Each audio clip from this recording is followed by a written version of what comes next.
Acara selanjutnya sambutan Ketua Yayasan Insa Mulia Lombok, Umi Hajah Nurul Adha STHI. Kepada beliau dipersilahkan naik ke atas panggung.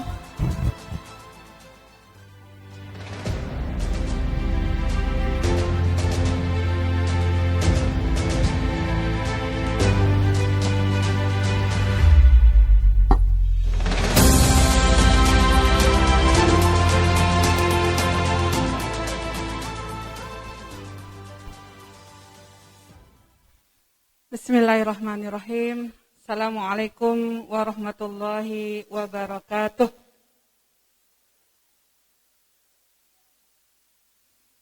Yang saya cintai, Ustazah Sufi, Sri Sufiana, Kepala TKIT Anak Soleh. Dan yang saya cintai juga semua ustazah, guru-guru kita yang hebat-hebat di TKIT Anak Soleh. Yang saya banggakan semua ayah bunda yang berbahagia hari ini, yang anak-anaknya akan diwisuda, dan alhamdulillah anak-anaknya tadi sudah menunjukkan kreasi yang terbaik. Alhamdulillahirabbil alamin. Nahmadu wa nasta'inuhu wa nastaghfiruh wa na'udzubillahi min sururi anfusina wa min sayyiati a'malina. Man yahdihillahu fala mudilla lahu wa man yudlilhu fala hadiyalah.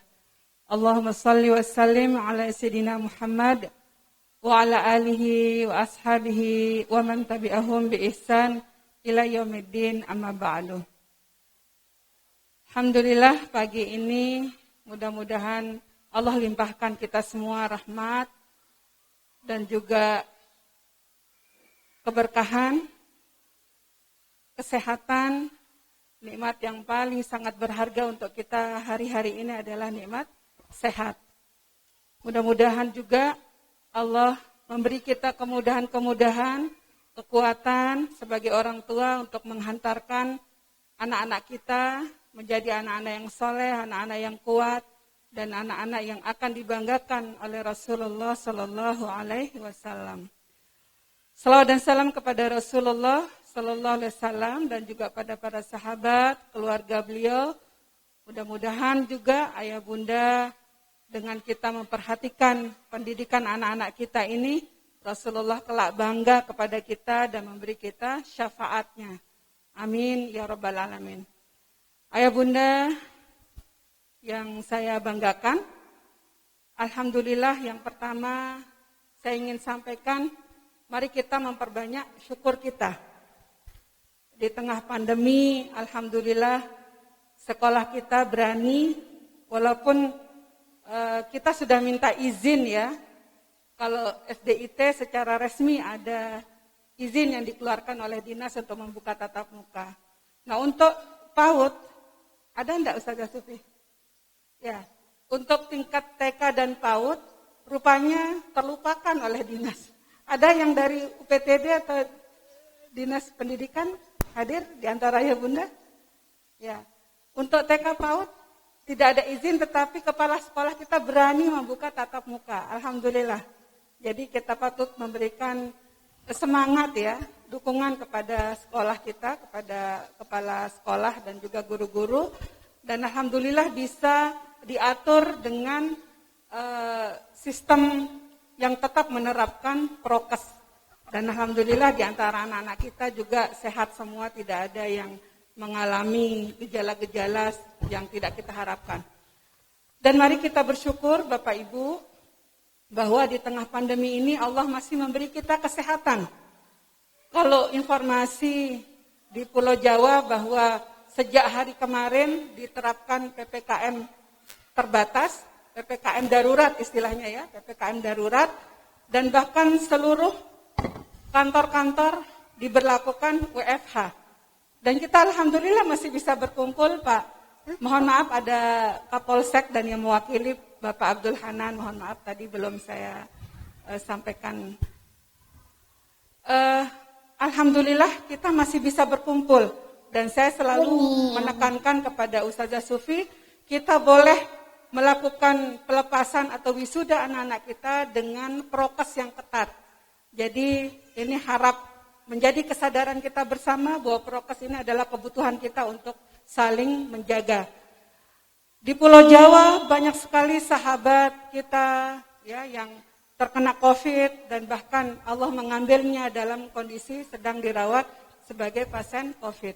Kita alhamdulillah untuk Lombok Barat hampir kasusnya kalaupun ada setiap hari itu ada dalam hitungan jari 3, 5 dan alhamdulillah tidak ada sampai 10 ke atas. Ini patut kita syukuri. Kita masih kalau dibandingkan dengan Mataram, saya sering bilang, kalau Mataram mungkin karena padat, setiap hari di atas 10 itu kasusnya selalu ada. Dan bahkan mungkin rumah sakit kota juga sudah penuh untuk ruang isolasi. Karena terlalu padat, tidak ada seperti kita di sini gitu ya. Kalau kita ada lingkungan, ada sawah, ada pohon-pohon yang masih tumbuh besar dan memberi kita udara yang segar, matahari yang penuh sinarnya, ini menjadi kesyukuran kita di Lombok Barat ya khususnya. Jadi mari ayah bunda kita banyak-banyak bersyukur dengan mengucapkan alhamdulillah dan juga zikir subhanallah sebagai bentuk kesyukuran kita kepada Allah sehingga Allah menambahkan nikmatnya kepada kita semua. Yang kedua Bapak Ibu rahimakumullah, kita mempunyai beberapa kewajiban sebagai orang tua dan alhamdulillah tadi anak-anak yang luar biasa, dari ada yang menjadi host gitu ya, kemudian ada yang tilawah Quran, ada yang menyampaikan Indonesia Raya, ada yang menyampaikan hafalannya. Ini adalah karunia yang luar biasa. Dan satu kewajiban kita setelah mengajarkan tauhid kepada anak-anak adalah mengajarkannya Al-Quran. Paling tidak Bapak Ibu, pada saat Bapak Ibu ditanya di akhirat kelak ini ya, di akhirat kelak, apakah sudah mengajarkan anak-anaknya membaca Al-Quran? Insya Allah kita bisa menjawabnya bahwa saya sudah menyekolahkan anak saya di TKIT Anak Soleh. Anak saya sudah mendapatkan pembelajaran Al-Quran, huruf demi huruf, ayat demi ayat, dan surah demi surah. Ini menjadi kita sudah sampai pada menyampaikan kewajiban kita terhadap anak-anak mengajarkan Al-Quran. Sebab di zaman Umar bin Khattab ada seorang bapak ya mengadukan anaknya kepada Khalifah Umar. Ya Khalifah, ini anak saya anak yang kurang ajar. Tolong apa yang harus aku beri pelajaran kepadanya. Lantas Khalifah Umar kemudian memanggil anaknya dan bertanya, apa yang sudah ayahmu berikan kepadamu? Di antara 3 kewajiban. Yang pertama kewajibannya adalah memberi nama yang baik. Kemudian yang kedua mengajarkan Al-Quran. Pertama dulu mencarikan yang baik ya. Insya Allah saya yakin ibu-ibu di sini adalah ibu-ibu yang hebat, yang baik, yang sudah menjadi pilihan terbaik bagi bapak-bapak. Ya enggak Bu? Kemudian yang kedua memberi nama yang baik pada saat dia lahir. Yang ketiga mengajarkan Al-Quran. Kata si anak, wahai Khalifah, tidak satu pun ayah saya melaksanakan kewajibannya terhadap saya. Satu pun hak saya sebagai anak saya tidak mendapatkannya. Ibu saya adalah seorang Yahudi katanya, kemudian nama saya Wasih. Wasih itu kotor ya. Jadi dipanggil si kotor seperti itu. Kemudian sedikit pun bapak saya tidak pernah mengajarkan saya Al-Quran. Masya Allah. Sehingga apa yang dilakukan oleh Khalifah Umar? Khalifah Umar kemudian memanggil bapak ini dan memberikan nasihat kepada bapaknya. Jadi sebelum kita menuntut anak-anak kita berbakti kepada kita sebagai orang tua, seharusnya lah, selayaknya lah, seyogyanya lah bahwa kita orang tua memberikan kewajiban kita terhadap anak-anak kita. Alhamdulillah saya berterima kasih kepada Bapak Ibu yang sudah memilih TKIT untuk menjadi mitra di dalam mendidik anak-anak. Dan alhamdulillah di TKIT ya dari kami merintisnya 2003 berarti sekarang usianya 18 tahun ya. Luar biasa. Sudah 18 tahun kami merintis TKIT dari nol ya. Dari kita numpang kemudian bangku kita disumbang-sumbang, numpang di tempat Ibu Dokter Suci, sampai akhirnya kita membebaskan tanah 3,3 are. Karena saya sebagai ketua yayasan kemarin mengambil kebijakan untuk pembangunan SMP IT, kami mengambil pinjaman di bank. Baru tahu setelah mengurus pemindahan nama, taksiran harga tanah yang dulu kami bayar 30 juta Bapak Ibu, sekarang 1 are harganya 200 juta. Masya Allah. Sampai saya pun, mahal sekali begitu ya.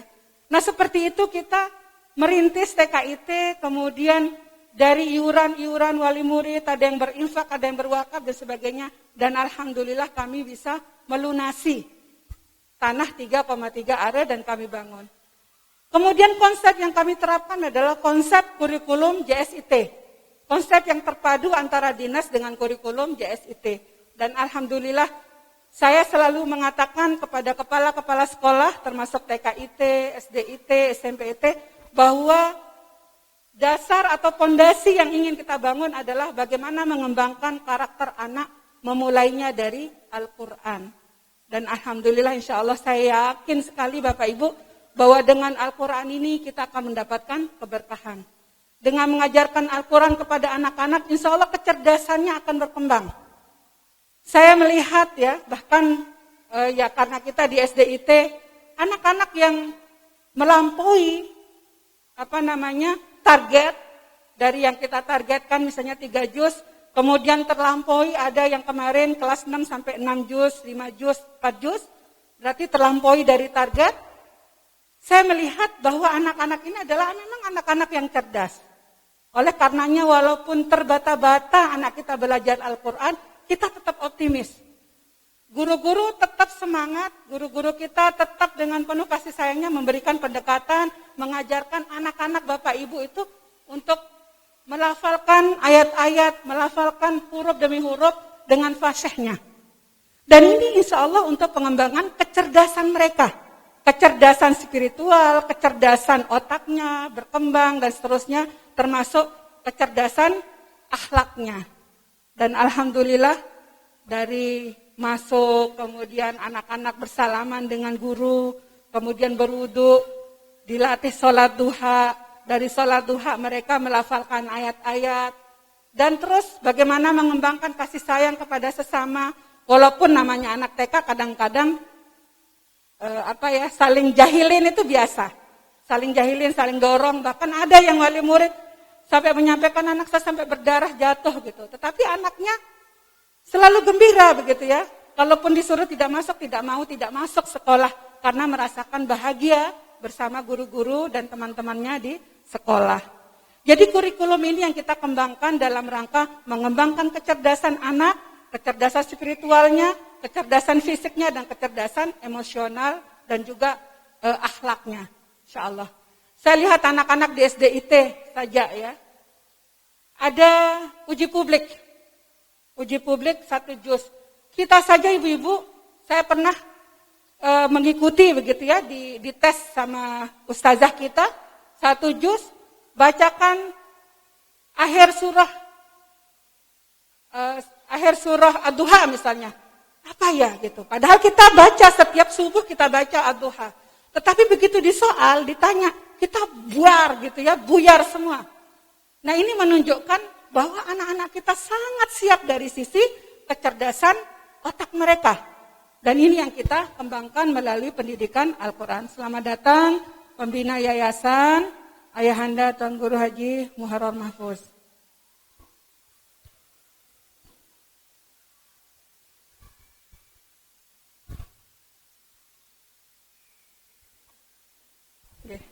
Yang lanjutkan.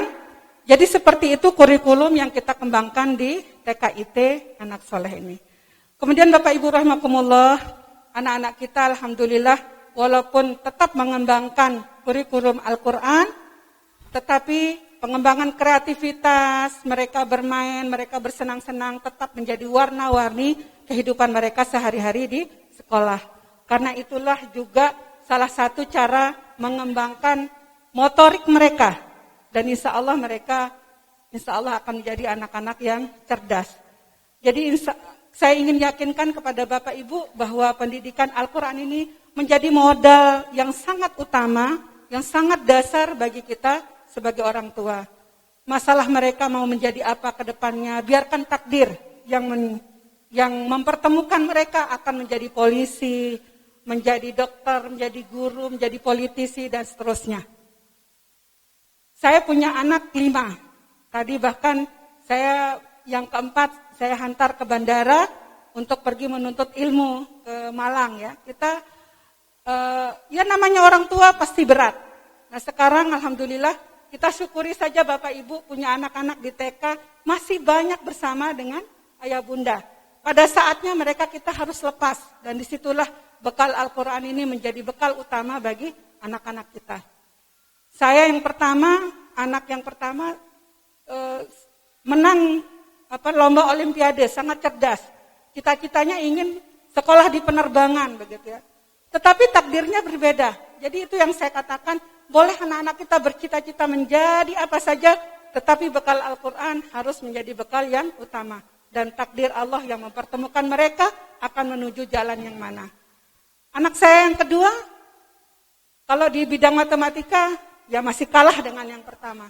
Tapi alhamdulillah, Allah tunjukkan, Allah berikan jalan, karena cita-citanya ingin menjadi dokter. Hafizah 30 juz.